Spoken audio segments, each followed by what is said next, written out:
All right. Welcome in, everybody. It is Thursday, right at 11:20 on the East Coast. A perfect time to be loading up that sports book and be tapping in and locking in all the best bets of the day, powered by the Wise Guys Diamond Club. Be sure to be hopping into their DMs for the weekend, week, or month package. We got a jam-packed Thursday, one of the first ones in a while. Supposedly, we got the sports equinox as well because we got the Premier League and MLS going, NHL, MLB, NFL, college football. Whew, too much to be betting on today, but we'll stick with the Cardinals versus the Saints. Then we'll get into the two NBA matchups, and then we'll wrap it up with the MLB or in some sort of order like that. We're live on Twitter. Hit the link up in the title if you want to be featured in today's show on YouTube. Drop your best bets. Let us know where we're wrong or right, and we'll have a guest be tapping in with us once we get to the NBA part of the show. But Sosa, how we feeling on this Thursday? Feeling great, man. I would just like to thank the NBA for uh, allowing me to completely disregard the Dodgers being absolute dog shit. I have to continuously just thank the NBA. I mean, it's like Adam Silver had this built in for me, to be able to just run away from the fact that my team was just so fucking horrendous that we couldn't even get a game right against a team that we absolutely dominated in the regular season. I, for one, am sorely disappointed. But the game is the game. Here we are. NBA season really kicked off last night. You got the first full slate. Some real interesting happenings. Don't know. I'm here for all the first game overreactions. It's like the number one thing. It's like people speaking hyperbolically and saying wild shit. Um, I personally, I look at last night and there were some very interesting takeaways. Like I do think that there's some I things got that goes on. one for you, and What's it's that? definitely probably not what you're thinking. What are we thinking? Laurie might be nice in Utah. Oh Lord Jesus! Oh my God! I knew you were going to say some bullshit. He might be good. Listen, man, Utah won last night. They might lose the next 15 straight. But I don't no, know. man, that's where your home angle trend. I know Mitchell's gone, but that was one of your money makers from last season. I know trends over trends don't carry over from Right? season to season, but +7 underdogs outright win. I think Laurie dropped 17. It just feels like he would do well in Utah and he Mike would thrive. Malone. One thing we know about Mike Malone is that he will Mike Malone. This is what he does. You know what I'm saying? He's one of the kings of disappointing people. I don't have any real other way of putting it. That's what he's done his entire life at every stop he's been at. Last night was just the epitome of having him as your head coach. Expectations sky high, show up laying egg. That's Mike Malone. That's literally his entire background as a coach. That's what he does. He simply lays an egg every single time when expectations actually hover somewhere or go somewhere. When they started having some level of expectation in Sacramento, he expeditiously fucked that up.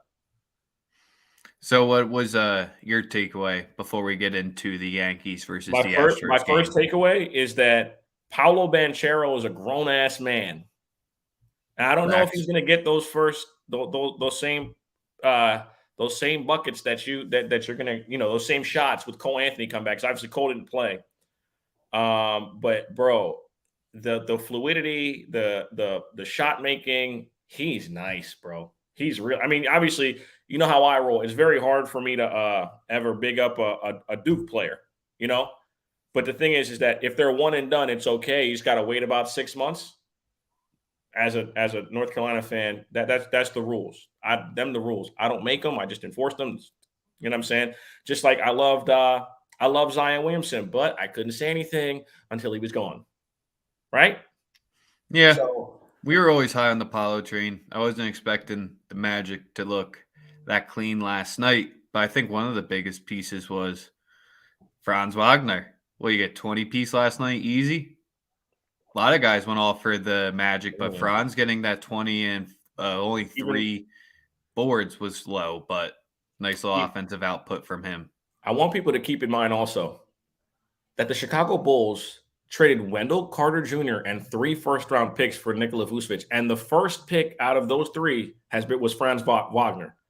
Franz Wagner and Wendell Carter Jr. Fuck the other picks. Them two are better than Vucevic. Period. Yep. Looking like Chicago as a that 3. one up pretty badly. Might have to not hate on the Magicians because they're my favorite team to probably hate on. But let's get into the the MLB playoffs before we bring in our guest.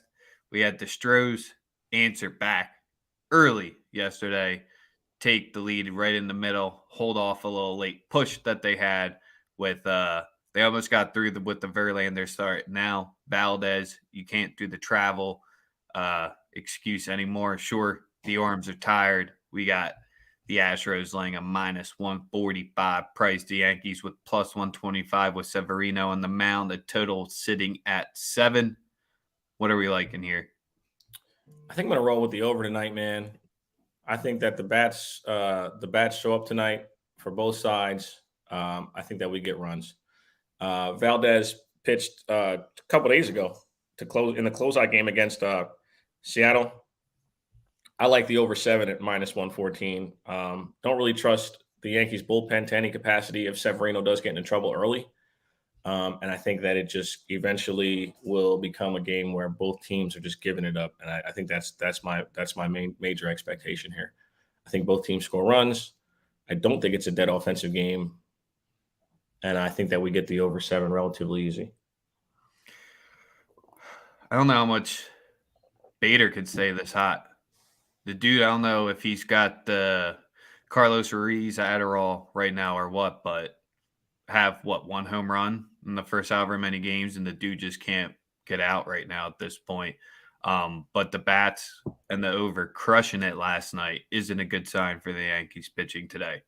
Absolutely. Maybe it could be the travel aspect of it, though, the karma of the hotel room bullshit where, bro, I don't know how you can expect to find 100 people in a hotel room at 11 o'clock in New York City, but that's neither here nor there. Here, I think this is the one that could get the ugliest. So that's where if you're liking the Stros on the money line, just lay the run line, the plus 145. You flip it by that much because this one, I think it's ugly. We'll make it official. I'll go Stros on the run line, plus 145. Let's go. Definitely a historic move here, right? Like they beat the shit out of the Yankees and find a way to fuck them over every single time. So, but Chapman's not there. He was one of their biggest pieces, and Chapman hasn't been there since Chapman hasn't been there since the sticky stuff got outlawed. True, but no, that was the biggest thing that got the Stros through every year when they faced them was Chapman and the trash cans. But looks like the buzzers might be back, man. They're just every time they make contact, it is just a no doubter. They're cheating again? You think they're cheating again? No. It's a daily bread conspiracy? No, I just like pushing. Are they cheating again? It's just the fun. Let's poke the Stros fans bare. But hey, man, you can side-eye them every single time. Don't know. We don't know if it's real. It's kind of like the Patriots. Are the Patriots cheating again? Zappy's looking really good. You getting Tom Brady vibes? I saw some idiot say that on the timeline. Bailey Zappi gives me Tom Brady vibes. I'm like, what? Like they're both white? Like what do you mean? He's replacing a QB midseason because you got hurt. What? Like, good Lord. Let's get into where's my NBA ticker at? All the way down here. We're bringing in Roddy from the Players Ball 1 podcast tapping in with us because the Saints are playing and he's their Sunday morning correspondent. But you already know NBA Talk, his pod. He covers all the sports, footy as well. So we got to bring him in early. Where's the luchador mask? Baseball just met to him because he's still sad from the Braves. So where's the luchador mask, bro? Everything is depressing right now. I don't have the mask. I'm refused to hurt my face for this sorry ass football team, but we're going to talk about it today because Roddy does not keep that same energy. No, I don't. And why would you when you see what you've seen on the football field, man? I mean, it's okay to change. I told you Jamar Chase would score 2 touchdowns. Yeah, and he wouldn't have if NFL players knew how to do a prerequisite for being an NFL player, which is tackling. But we'll keep going. And, ASAP Rocky would not be Rihanna's baby dad if he didn't, never mind. Yeah. Ifs, fists, drunk. Never mind. Yeah. You got it. If fifth round. Yeah, keep going, Rex. Sorry. No, you're all good, Roddy. Me and Sosa had some takeaways from the NBA last night. What was your biggest one, or any thoughts you had before we get into today's game and our bets on it? Well, I'm about to push Hawks propaganda. Come on, man. I gotta Okay. give you the layup. I mean, look, Lay 'em at this home. is my thing. And Sosa was talking before before the stream started about DeJounte. I What are was you really talking about? impressed. That never with- happened. Yeah, well, he imagined it. He thought it, that DeJounte is gonna still be a good piece to this team. I said all last year on every stream or show that I've been on, all we needed was a little bit of defense, bro. Like, it's not as if we need just 2 or 3 elite pieces that are gonna lock down somebody's best player. We already pretty much have good defenders. We just need a little defense. The offense is gonna be there. And I think the most underrated part about last night was John Collins was the leading scorer. Like, he's going to benefit from a lot of what, DeJounte and Trey bring with being able to stagger them. So that was the most impressive part. You mean they're not going to have him standing in the corner like some fucking idiots? Yeah, that's beneficial too. And I think so. You're going to go back to how he played basketball when he was really good in his first 2 years, where they played him in pick and roll and actually. So you're saying like that you're going back to the shit that actually worked for him. Yeah, and I understand that the personnel issues with not having a lot of ball handlers made it so he had to stand in the corner, and Trey had to produce all of the playmaking and all that. But yeah, man, having that second guy, he's going to be dynamic. Like, you're gonna see him. I could see him at a 18 point per game clip this year. Like, I really think he's gonna be really good. So that was impressive. Obviously, Paulo was super impressive. He's gonna be the rookie of the year easily. The Mavericks, P fucking U. Luka Doncic late game decision making, P fucking U. Imagine getting walked off. Is he playing too many minutes? Is Luka playing too many minutes? Bro, you getting walked off by fucking Steph Curry's brother-in-law? Look, man, it's a combination of both. Like, I think he's playing a little bit too much, but I also think he's being very, like, I know he was playing with the Serbian Bulls, all summer. So he got to readjust to, more athletic competition. He's from Slovenia. Yeah, I was about to say. Serbia, you got that Slovenia, they're right there. Completely different countries. They're right next to each other, aren't they? I don't know if they're exactly right next to each other, but they're literally not the same place. But they're in the area. They were USSR before. Europe is Europe. We're right. Dr. Umar. They were former Yugoslavia. There we go, Rex. Historic. But Christian Wood, 25 points. Keep shouting out to him, where first time coming around on his 10-day contracts, bounced to so many other teams. Love to see him thrive in, even though it's no longer in a Sixers uniform. But we had him first. Yeah, y'all sparked the idea. What did Tupac say? Y'all sparked the mind that changed the world. There we go. So saw some wild stat that the Thunder could go 0-82 and still have a better 3-year record than the Sixers did during the 3-year tank, where Wood made that appearance. But does it really matter when there's a lottery? Today's plays: Sixers laying 4.5. After seeing that defensive output in the first game against the Celtics, now you got Giannis coming into town. At least they're home, where the defense does show up a little bit more. You have the total spiked, where it was a 216 the last game to a 223.5. So if you think a hungry dog's out there, you can get the Bucks on the plus 160. We got to go to Sosa first. What we like in here? Well, we're going to bet the over. I'm betting the over today. I don't think first off, Milwaukee don't take the regular season serious defensively. Chris Middleton not playing.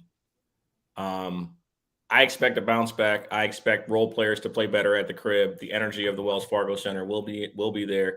We always play really, really good against Milwaukee for 3 quarters, and then the fourth quarter, Giannis usually puts us on the hub.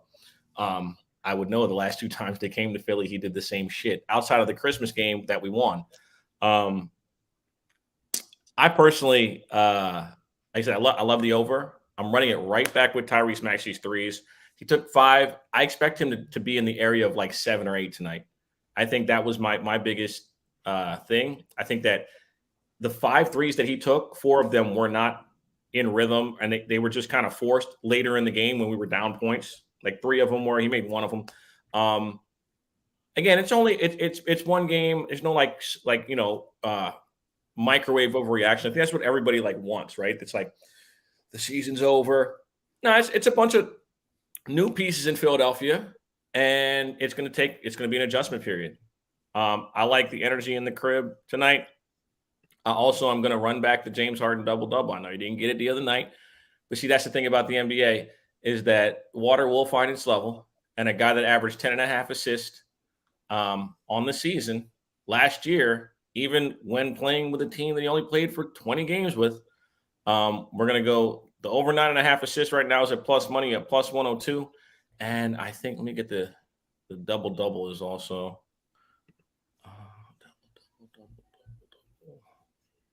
and his double-double, I believe, is at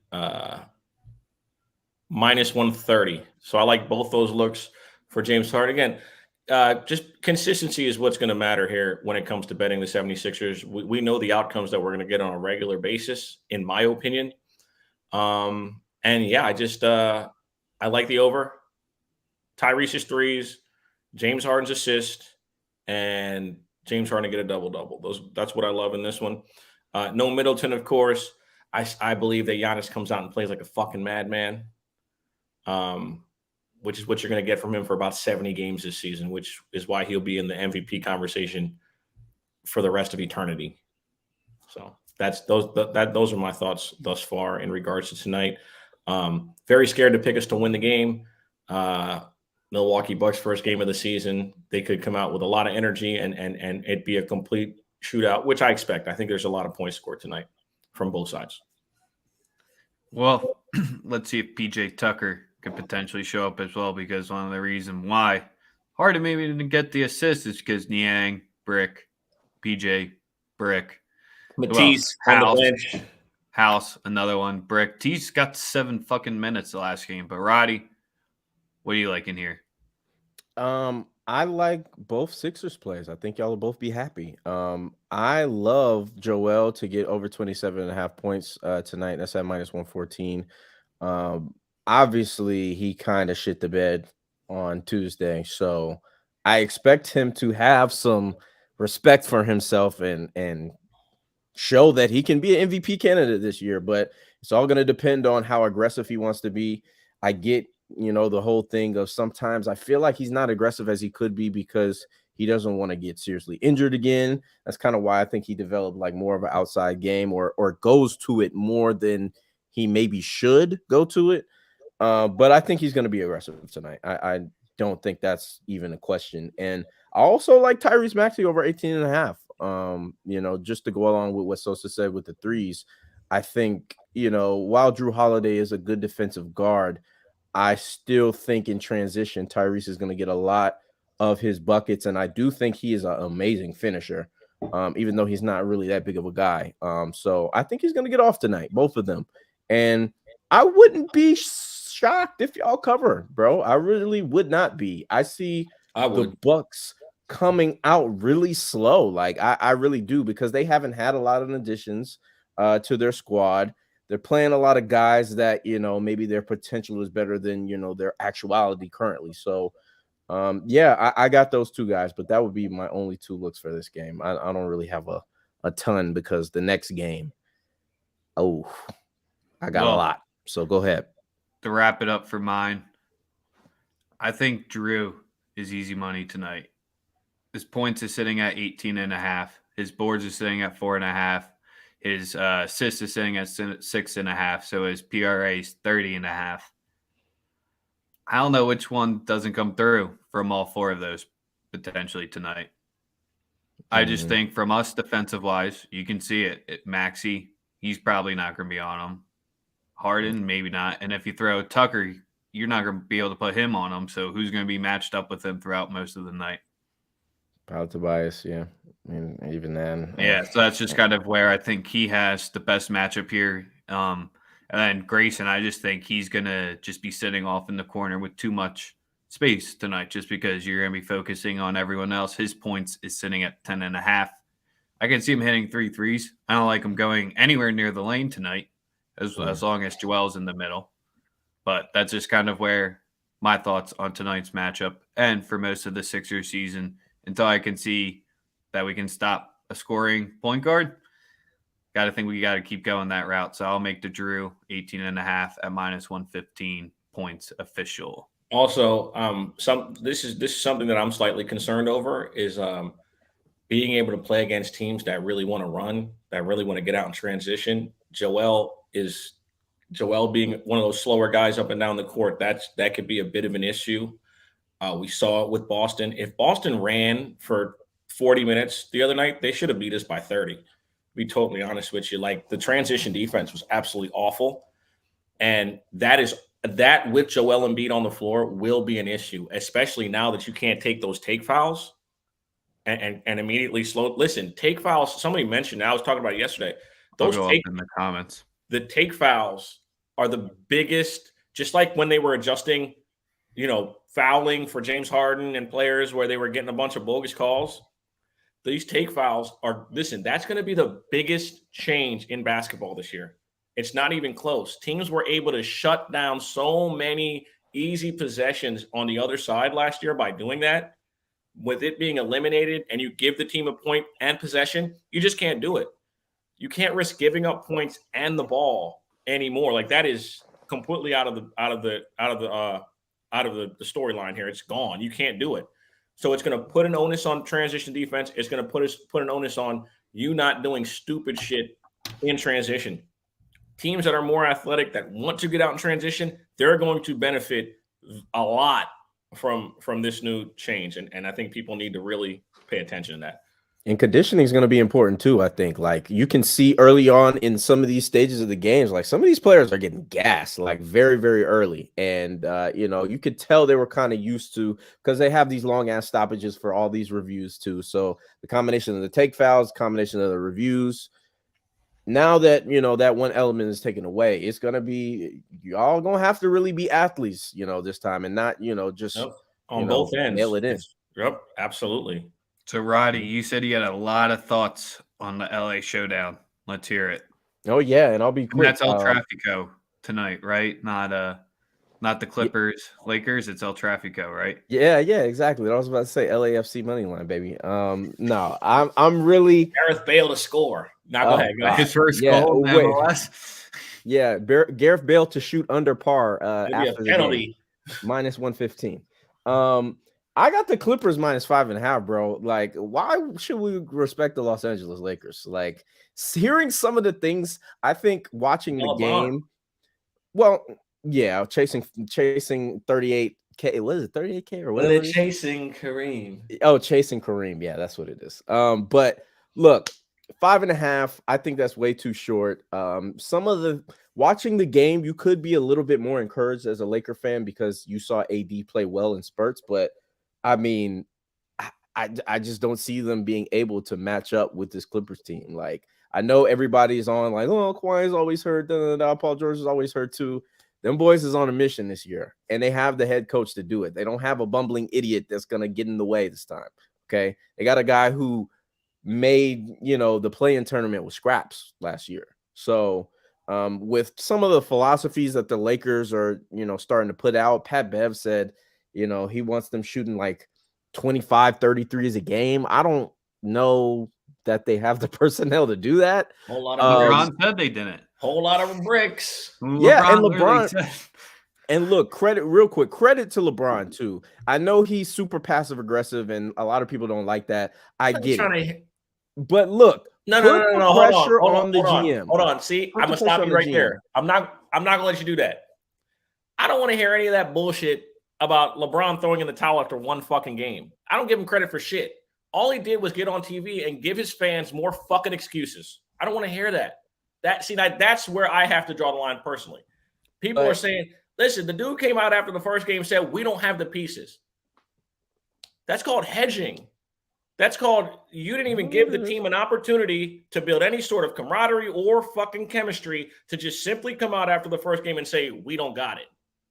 Yeah, I mean, look, I think so now it's going to be who can we scapegoat? That's what it turns into with every LeBron James team that he knows they can't win a championship with. He's going to have an ankle issue, a hip issue, a foot, something, because he will eventually, after about 20 games, realize his team can't do a fucking thing. And he's going to just be doing one thing, same as last year, accumulating a bunch of stats so his stands can say, but LeBron had a good game.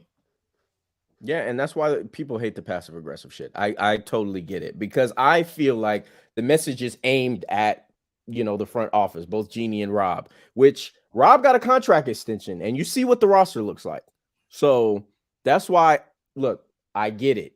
He's trying to hedge. It's obvious he's trying to hedge. It's an obvious hedge. We're not going to be good. He needs to say, look, I don't feel like the organization did enough to put these players in position. If you're going to talk about his culpability in the AD situation or Russ situation, totally, I get it. Call out Pelinka. But the surrounding pieces. Call out Rich Paul. Do that. Look, he ain't going to do that. He's not going to do that. So he's going to have to keep being passive aggressive. That's what it is. But yeah, I got the Clippers -5, bro. There's 5.5. There's no way the Lakers win this game. Ever. I'm not taking the 5.5. So it's a weird number for me. 5.5 is one of the weirdest numbers in the NBA. While I don't think the Lakers will win the game, I think that I could see some really weird shit with the Zebras keeping this bitch close. Mm-hmm. For me, I like Paul George over 4.5 assists. That's my favorite play in the game. I think that he comes out here and he obliterated the number when he was playing last year. I'm going to go with Paul George over 4.5 assists at -106. And we're going to take a small stake on Paul George, 6+ assists at +182. Do believe that the Clippers are the better team, that a better constructed roster across the board. They get an all-star, superstar, postseason god in Kawhi Leonard back. Have zero expectations for him throughout the regular season, but I still do believe that this Clipper team is well equipped to absolutely handle this Laker team. Yeah, I ain't got much unless tonight's going to be the Lonnie Walker game or the Matt Ryan game. I don't really see how Kendrick Nunn game. the Lakers. Remember Matt Ryan's story is so cute on the internet. Like, he was working DoorDash. Like we don't give a fuck. Like, I don't care. Can he make a fucking that's the thing. It's like, how many fucking excuses can they give this guy? He's playing with guys who are working DoorDash. Awesome. Awesome. All right. Yeah. Make sure to give us that like, retweet, follow, sub. If you're still watching us on Twitter, hit the link up in the title if you want to be dropping your best bets in your look. We got one segment left. We'll be out here by noon. So hang in there with us for the Thursday NFL game. That's why we got Roddy in here. We got to talk about his Saints, where you know what I need. Another L, so that draft pick gets better and better, so we can use it on Will Anderson or Gibbs or whoever beautiful in the top 5 that we want to take. Oh, Roddy, what are you thinking about facing the COD hero tonight? I mean, look, man, it's not double XP weekend as far as I know, so he should be out to play. This is incorrect. That is incorrect. The Warriors. It is double XP weekend? The Warriors have the best bench. No, I'm talking about the Warriors have the best bench. But keep going. Okay. I was getting excited. I thought we were gonna win tonight. 2 XP. Nah, look, it's not double XP weekend in COD. So look, you know this with how we match up with y'all, Rex. We do not do well against mobile quarterbacks. It doesn't matter who it really is. So I think that's gonna be a large part of the entire game tonight. Now, obviously, Kyler Murray's rushing yards are like juiced to -130 at over 34.5 for that reason. I wouldn't necessarily take it. But D-Hop's back, man. He's one of the best receivers in the entire NFL. We have a second-year player that's going to spend a lot of time on him, or Bradley Roby. Neither spells good. So his receptions is at 5.5 at -105. I'm going to take a little play on that. I think he comes back, and while he might not have like 100-yard game, I think Kingsbury is going to try to get him involved in the offense to get him back rolling quickly. So yeah, that's one play I have. And then the other one would be the under, man. Like, I don't know why. And then the Cardinals defense surprisingly has been better than maybe some people would expect. They've been great at the run game, stopping it. So obviously the Saints had success last week on it, but they haven't been fantastic running the football. So I see them having issues, which means they're going to be passing the ball a lot. Olave's back, but I think, how the receivers played last week was kind of an anomaly. So this is what we have with this football team, man. How can I be enthusiastic about 2-4 football team? Like, how can I be? The Modern Warfare 2 campaign release was today, though. Might not be double XP weekend, but it's still a download for him to get into. I mean, Vegas is giving the Saints a decent amount of respect because it's 2.5 on DraftKings right now. So they're saying you're a half point better. And maybe that's because Connor looking to be out. So Eno will be taking the first team reps. And then I don't even see a number out there on D-Hop's 61.5, but then your other supporting cast is Zach Ertz, and then you got to go to AJ Green and Rondell Moore. So it's not like they have the best all his weapons there. Sosa, what are you liking? I have absolutely no plays on this game. Won't even be watching it. Have no interest whatsoever in betting it. If anything, I'm going to put some. If anything, I'm going to if I do watch some segments of it on Amazon Prime, I'm going on Prime Video. I'm going to watch. I'm going to bet Taysom Hill to score a touchdown. Best offensive weapon on the team. If he plays and he's on the field, he'd be the guy that I'd put a couple dollars on. Neither team is exciting to watch. Neither team has shown me much of anything. I will be cheering for the Saints because I want Arizona to lose so that it makes our path to winning the division even easier. But yeah, that's really all it is for me. I'm not going to watch the game. I'm not going to give out any plays. If I do bet something, it'll be Taysom Hill to score a touchdown. That will be it. I believe the numbers are plus 190. That's all I got. Yeah, and Taysom didn't get any love in the second half, last week. So I think he's going to be integrated largely in the system. So we'll see. Yeah, it just comes down to the narrative that's been the whole season, just the Cardinals starting extremely slow. So that's maybe why you also have that shorter number there, because if you've been liking the Cardinals, it's been much better to hop on them live at some point than locking it in pregame. But with the number of injuries that the Saints are dealing with, Slant Man may never see the football field again because God forbid he stays healthy for more than 5 games in a row. And I just think it's more of the secondary that's just been your lockdown piece for the entire time. It's just feeling too much of its depth issues right now from what's left. I think it's really as simple as that.